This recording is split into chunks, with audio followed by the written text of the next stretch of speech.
And people talk about, that 2018 Ballon d'Or should have gone to Ronaldo. But the bottom line is, Modric deserved that Ballon d'Or.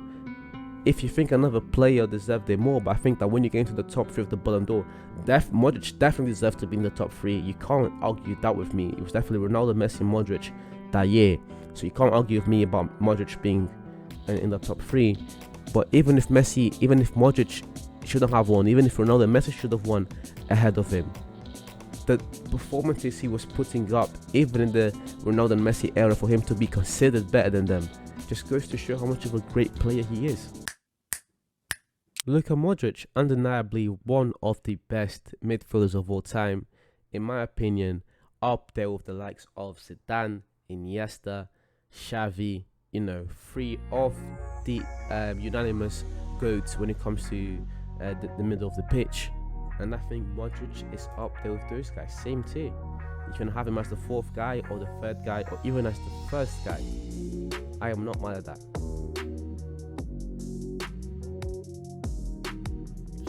Such elegance, as we're going to see in this video, such elegance.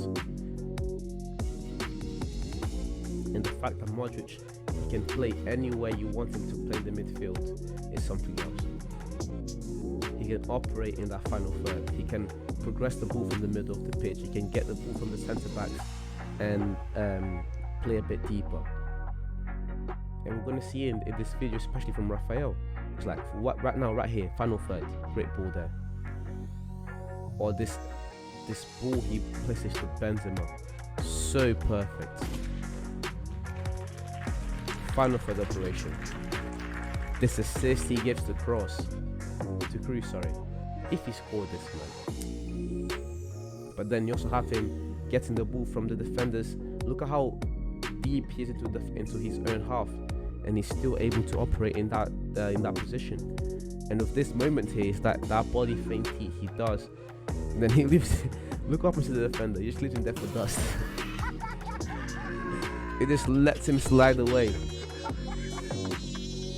and he's able to progress play. And then you just take into account that Modric is an elite level dribbler. Oh, once again, Modric is an elite level dribbler. Modric is an elite level passer. Like, all of these things combined, there is an argument there to be made for Modric to be the best midfielder of all time. And I like that argument. I like it.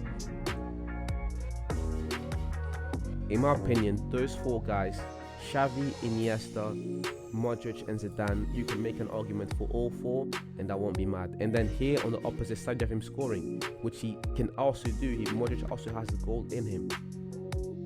Getting the ball from the centre backs once again and progressing play, 3 defenders on him. It's like, what can this man not do on the football pitch? Modric may just be the most complete midfielder ever.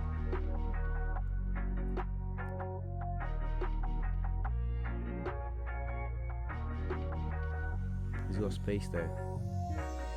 Such elegance with the ball. Perfect trivela. The iconic Modric trivela. The cricketer there.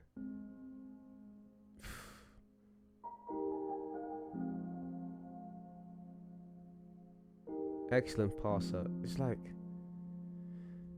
oh my days, some of these players just are lost for words. Same thing with Pirlo in that video I made. Same thing here with Modric. They're so good that I just keep saying the same things. Perfect, perfect, perfect, excellent. And because that's the only thing you can say about these guys. They're that good. Great ball there to Vinny. Look at the run he makes all the way from the back. Ball from Benzema. And then he scores. No, he doesn't. He lays it off to Vinny. Not selfish at all. And people talk about, that 2018 Ballon d'Or should have gone to Ronaldo. But the bottom line is, Modric deserved that Ballon d'Or. If you think another player deserved it more, but I think that when you get into the top 3 of the Ballon d'Or, Modric definitely deserved to be in the top 3. You can't argue that with me. It was definitely Ronaldo, Messi, Modric that year. So you can't argue with me about Modric being in the top 3. But even if Modric shouldn't have won, even if Ronaldo and Messi should have won ahead of him, the performances he was putting up, even in the Ronaldo and Messi era, for him to be considered better than them, just goes to show how much of a great player he is. And an argument Modric has over Iniesta, Zidane, Xavi is that he also had the World Cup performance. You know, he didn't win it like the other three, but he got to the final, and he did it in a team where there were way less stars. You look at that France team in the 90s that won it. That team was stacked. You look at that Spain team that won in 2010. Another team that was completely stacked. Modric's team wasn't stacked at all, not by any stretch of the imagination. He was playing with Lovren in his team. Lovren in his team as one of his centre backs. Like, come on. You know, he wasn't playing completely without help. You know, he had another two great midfielders with him in the likes of Kovacic and Rakitic, but the teams are not even comparable with the French team in the 90s and the Spanish team in the 2010s. And he still has that level of performances in the World Cup. If you wanna say that Modric is the best midfielder of all time, I'm not mad at that argument, not at all. And we're seeing in these clips why he's just a complete perfect midfielder. Not perfect, but you know, as perfect as someone can get.